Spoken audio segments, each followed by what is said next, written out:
Il ne suffit pas seulement de prier, il faut travailler. Il ne suffit pas seulement de jeûner, il faut être sérieux dans ses engagements.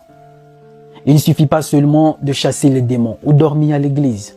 Non, il faut se former, il faut faire des recherches, respecter sa parole, faire ce que l'on a prévu de faire au moment où l'on a prévu de le faire.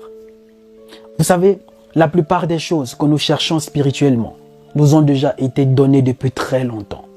Aujourd'hui, rien. C'est pour dire que la prière seulement ne suffit pas. Vous savez, Dieu lui-même, il a créé le monde en 6 jours. Le 7e jour, on dit c'est le jour du Seigneur, le jour où il faut aller l'honorer.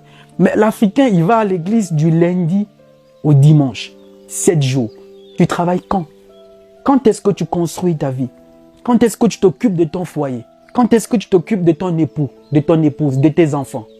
Et demain, quand tu perdras ton mariage, c'est les démons. Dormir à l'église. Si vous n'ajustez pas votre caractère, vous resterez à la même place. Écoutez, vous savez, les Chinois, il est chinois.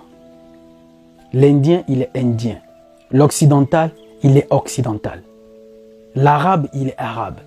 Ils le sont de par leur culture, de par leur histoire, de par leurs croyances, de par leur spiritualité, de par leur langue. L'Africain, il n'a pas de culture, il n'a pas d'histoire, il n'a pas de partout à la fois, sauf nulle part. Il vit dans un monde où lui-même ne connaît même pas le fonctionnement de ce monde. On dirait un mauvais esprit à la recherche d'un corps étranger dans lequel il va habiter. Écoutez, vous savez, on est homme, fondamentalement homme, de par son histoire, de par sa croyance, de par sa spiritualité, de par sa langue, de par sa culture.